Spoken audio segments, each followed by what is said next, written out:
안녕하십니까? 안녕하십니까? 네, 정말 오랜만에 우리 제주도의 뼛속까지 진보. 뭐 민주당이 아니고 솔직히 진보 쪽에도 뭐 어려운 그 진보 그 정치인들 힘든 과정, 뭐 예, 법적인 과정에서 적극적으로 도와주시고 그래서 뼛속까지 진보인 우리 고부관 변호사님 모시고 다시 직격 예, 인터뷰를 하게 되는데 네, 우리 고부관 변호사님이 예측대로 우리 예, 윤석열 이제 전 대통령이 됐죠? 예, 예, 전 대통령께서 헌법재판소 예, 탄핵됐습니다. 예, 예, 예측컨대로 됐습니다. 우리 고 변호사님. 예. 고스트라다웠습니다. 아니요, 뭐, 그거는 제가 예측한 게 아니고, 모든 예, 사람들이 예측한 거에 예, 저도 예. 뭐 같은 생각이다라는 정도 밝힌 겁니다. 예, 우리 방송에서 그때 변호사님이 그 탄핵이 인용될 수밖에 없는 이유 몇 가지 말씀드린 게 예, 많은 분들이 역시 그 타당하다 예, 얘기했었고 많이 호응을 받았고요. 예, 반대쪽 뭐 아시다시피 어느 쪽인지 알겠지만 예. 반대쪽에서는 택도 없는 소리 뭐 이런 예. 식으로 했고 아니 근데 뭐 고범 변호사님도 뭐 예를 결론이지만 저도 전날까지 예. 갑자기 뭐 4대 4에서 5대 3 얘기가 나왔거든요. 그렇지요. 뭐 예, 워낙 뭐 보안이 철저했기 때문에 나올 수가 없는데 각종 이슈가 돌았는데 결국엔 예, 8대 0 예, 예, 전원일치 예, 예, 이렇게 판정이 났는데 뭐 결과에 대해서 우리 고범 변호사는 당연하다 이렇게 말씀하셨는데 8대 0 전원 만장일치 판결을 어떻게 보신지. 예. 8대 0은 뭐 당연한 결정입니다. 당연한 결정이고 도저히 뭐 기각 결정문을 쓸 수 없었을 거예요. 그런데 우리가 3월 초까지만 해도 그렇게 마음을 졸이지는 않았습니다. 예, 예, 예. 그런데 이제 3월 중순이 넘어가면서부터 이거 뭔가 이상한 게 아닌가 걱정들을 했죠. 예, 저도 걱정했습니다. 지금 결과적으로 나온 거는 8대 0이긴 한데 순조롭진 않았던 게 아닌가. 뭔가 내부적으로 뭔가 문제가 있었던 거가 아닌가라는 짐작은 하고 있습니다. 이 결정문대로라면 이렇게 4월 4일까지 올 이유는 없었어요. 3월 초에 충분히 나올 수 있었습니다. 우리가 한 달간 국력을 낭비한 거예요. 3월 4일 날 얼마든지 나올 수 있었던 게 이제 4월 4일까지 간 건데요. 근데 이제 중간에 이제 뭐 5대 3이니 뭐 이런 말들이 있었잖아요. 그때 많은 국민들이 광장으로 나서 가지고 싸우셨기 때문에 8대 0이 난 것이지. 지금 이제 우리가 이제 축하 파티를 하다 보니까 당연한 결과다라고 이제 그렇게 말씀들을 하시지만 당연한 결과가 아니에요. 그 이상한 느낌을 우리가 받았을 때 시민들이 광장으로 나가서 헌법재판소에게 선고기일 빨리 지정하라고 촉구하고 비판 성명 내고 그랬잖아요. 그리고 이제 종교단체의 어른들께서 비판적인 말씀을 하셨잖아요. 이제 천주교의 어른께서도 비판 말씀하셨고, 이제 도올 김용옥 선생께서도 조속한 그 선고기일 지정을 촉구하는 장문의 글을 신문사에 기고하시고 하셨잖아요. 우리 사회의 어른들이 나서주셨고, 시민들이 그렇게 나섰으니까 8대 0으로 이제 된 것이지, 만약에 우리가 아무것도 안 했어요. 헌재만 믿고, 이 탄핵은 당연하다라고 생각하고서 아무 일도 안 하고 그냥 편안히 계셨으면 전 8대 0 안 나왔을 거라고 봐요. 예. 그렇습니까? 저는 그렇게 봐요. 예.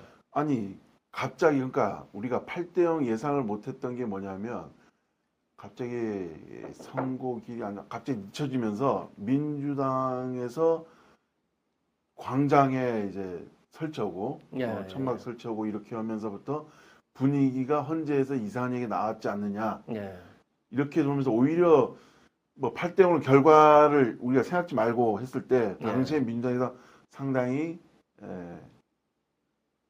마음속으로 좀 흔들렸다 그런 게 아닌가 생각이 들거든요.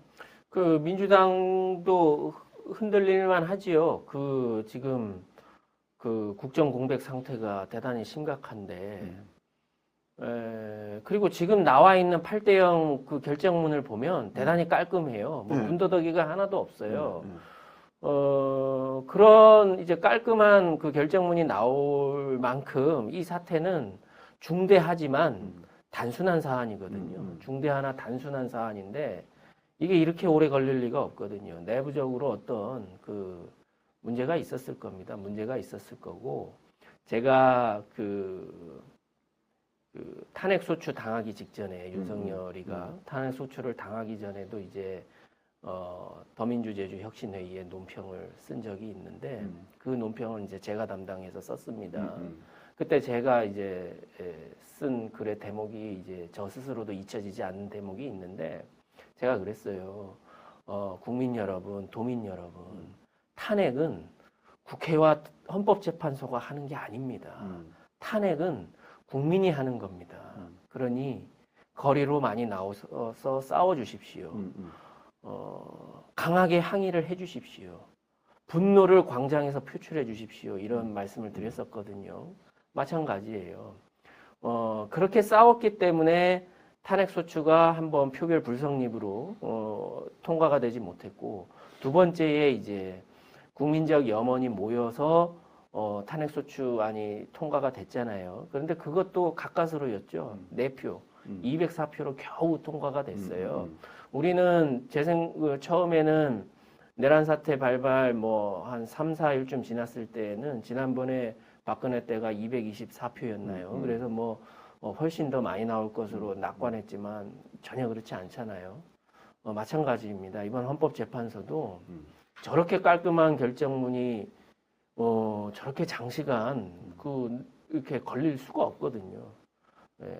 내부적으로 어떤 그 조정하는 과정이 있었을 거다라고 봅니다. 이 국민 여러분들께서 광장에 나가서 싸워주셨기 때문에 8대0이 나온 것이지 가만히 있었는데 절대로 뭐 이걸 기각 결정문을 쓸 수 없으니 가만히 있었더라면 뒤통수 맞았을 것입니다. 네, 저 국회 가보니까 그 국회 출입 기자가 이렇게 말하더라고요.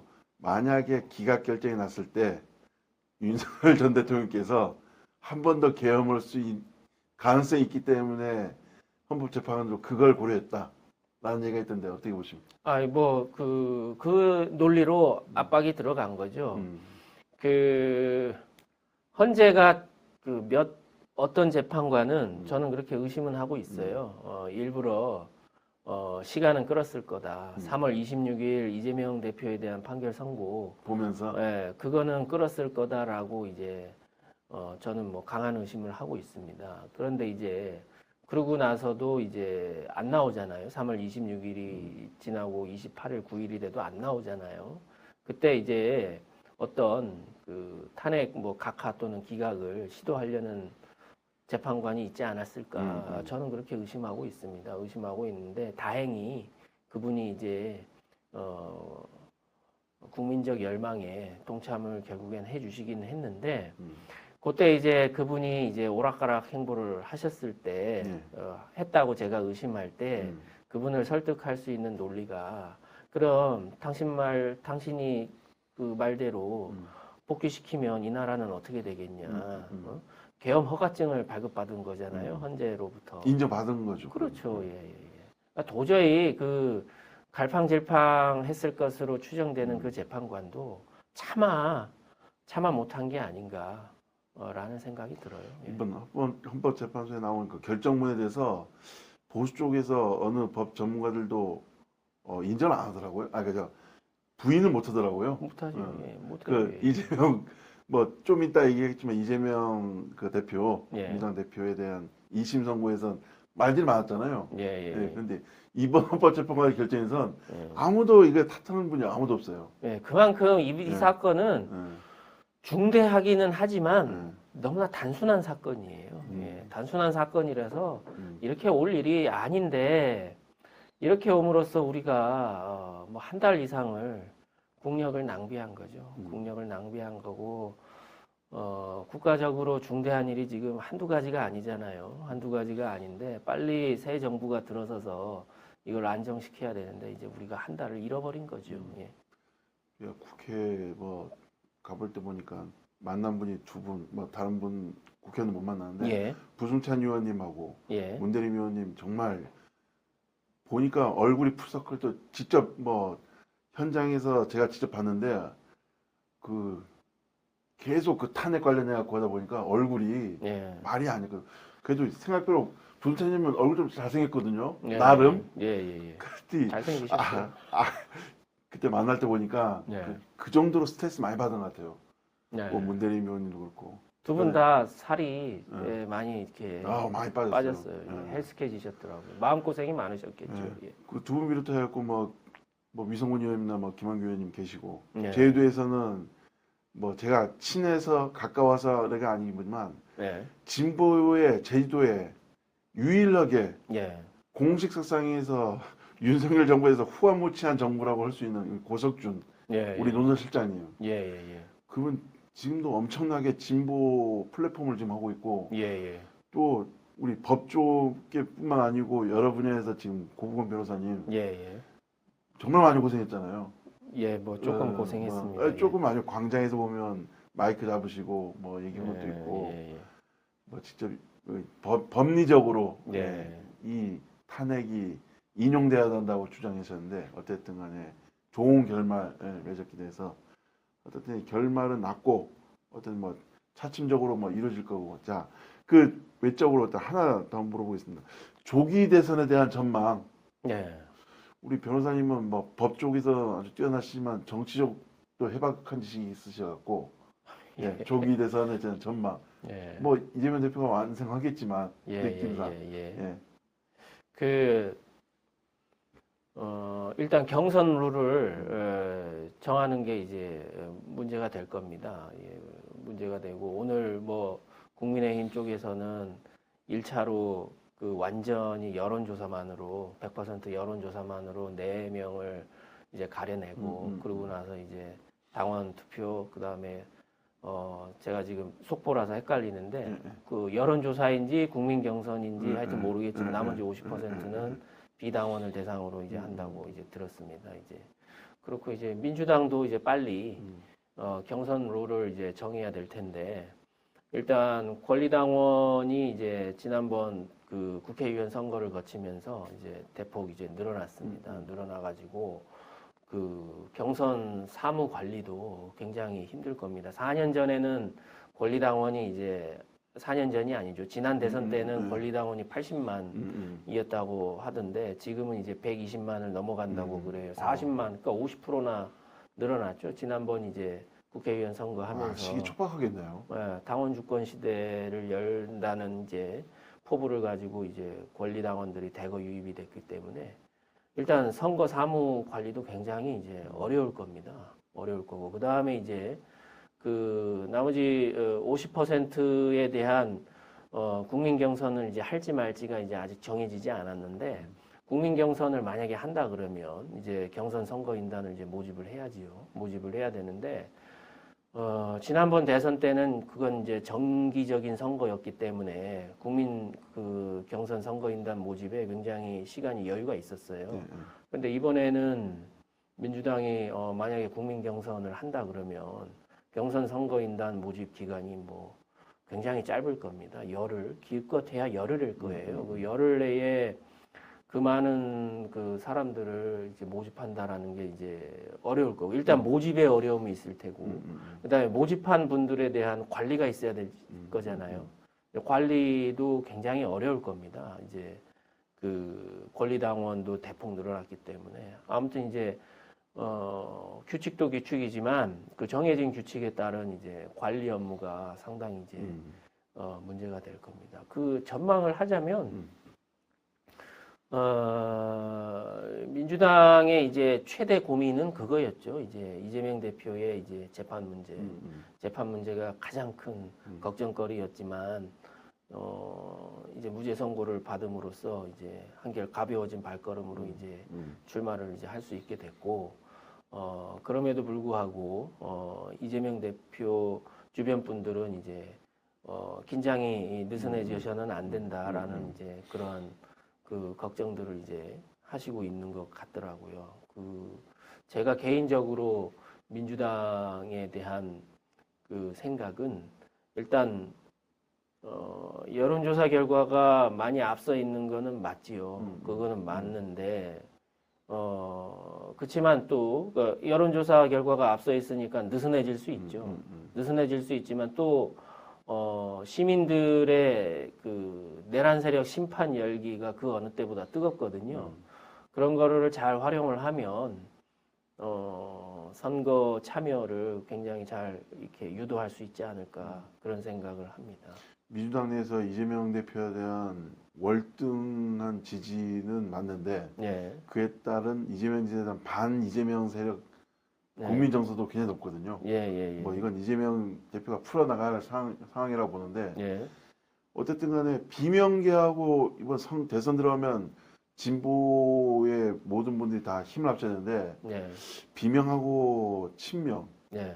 뭐 이재명 대표는 그렇게 말하지 말라고 하는데 예. 어쨌든 구분이 되다 보니까 예. 조기 대선에서는 뭉치겠죠. 뭐 뭉칠 수밖에 없을 겁니다. 왜냐하면 지금 내란 세력을 극복해야 한다는 어떤 국가적 과제, 국민적 열망, 그 다음에 이제 지지자들의 압박이 굉장히 강하기 때문에 지난번 선거 때 이제 그 이낙연 후보가 이제 굉장히 그 이재명 대표에 대해서 굉장한 비토를 했잖아요. 예. 그러한 일은 이번에는 이제 없어야 됩니다. 없어야 되고 학습 효과도 있지 않을까 싶어요. 이낙연 후보께서 그 당시에 이재명에 대한 부당한 공격을 가해가지고 대장동 논란 촉발시켰죠. 네. 그러고 나서 그 후에 이낙연 후보의 정치적 운명이 어떻게 됐습니까? 예. 그 당원들이 만약에 이번에도 그런 식으로 이재명 후보에게 공격을 가한다 그러면은 당원들이 용서를 안 할 겁니다. 예. 그 학습 효과도 있기 때문에 뭐 그런 일은 벌어지지 않을 것으로 봅니다. 건전한 이제 정책 그 경쟁을 해야지요. 예. 뭐 상대당 얘기는 안 하겠습니다. 예. 우리 고범 변호사님께서는 정확히 선을 긋는 성격이라 갖고 자, 어쨌든 법리적 전문가시고 법률 전문가시니까 어쨌든 간에 이번에 무죄로 판결하는데 3심에 대한 이번 이재명 대표 3심에 대한 평가 간단히 말씀해 주시죠. 선거 6월 3일이잖아요. 6월 3일 전에 이제 대법원 나올까요? 안 나올 것으로 보여집니다. 예, 안 나올 것으로 보여지고 지금 이제 4월 중에 이제 경선이 벌어질 것으로 전망이 되거든요. 경선, 민주당 경선을 말씀드리는 겁니다. 민주당 경선이 4월 중에 있을 것 같고요. 5월 10일인가요? 후보자 등록이 5월 10일, 5월 11일 경으로 이제 제가 알고 있습니다. 후보자 등록을 했어요. 그리고 그 전에 이제 경선에 돌입을 했어요. 그런데 이제 대법원이 판결을 만약에 선고한다. 후보에 대한 판결을 한다. 예, 그거는 명백한 사법부의 이제 선거 개입 행위입니다. 물론 이제 그러지 못한다라는 법률 규정은 없지요. 법률 규정은 없지만 그것은 이제 그 하면은 안 되는 행동입니다. 우리가 지금 정치의 사법화를 얼마나 많이 걱정을 하고 있습니까? 만약에 이제 그 대법원이 그런 선고를 내린다라는 것은 정치의 사법화가 가장 극에 달하는 상황이 되겠지요. 그렇기 때문에 그 경선이 시작되면 대법원에서 어떤 선고를 못 할 겁니다. 근데 이제 경선 시작 시기가 이제 곧 뭐 4월 하순에 이제 시작될 것으로 보이고 더더욱 후보자 등록을 했는데 대법원에서 선고를 한다. 그거는 뭐 노골적인 선거 개입이기 때문에 뭐 있을 수 없다라고 생각을 합니다. 3개월이 될 때쯤에는 이미 6월 3일을 지난 때라서 대법원에서 뭐 판단을 이제 못하지 않을까. 이 시간이 너무 촉박하지 않을까 그렇게 생각을 합니다. 네, 이번에 윤석열 전 대통령 그 관련해 갖고 계엄 때 한번 우리 고범 변호사님하고 얘기를 나눴고 탄핵 인용 결정 후에 다시 2부 나눴고 세 번째 만날 때는 언제일까요? 정권이 바뀔 때인가? 뭐 지금은 여당 야당이 없는 거죠 그러면? 지금 그렇죠. 현재. 지금 현재는 대통령이 자체가 없으니까 여당 야당이 없지요. 예. 국회의원이 많은 당이 여당이 되나 이제? 뭐 지금은 이제 아직 민주당은 야당입니다. 야당이라서 아주 이 패기를 가지고 정권을 창출하기 위해서 열심히 달려야 됩니다. 예. 아니 일각에서는 우리 고 변호사님 예. 정치하라는 분이 제 주변에도 굉장히 많더라고요 우리. 저는 뭐 생각 없습니다. 예. 예. 알겠습니다. 예. 1분 이상 마치도록 하겠습니다. 예.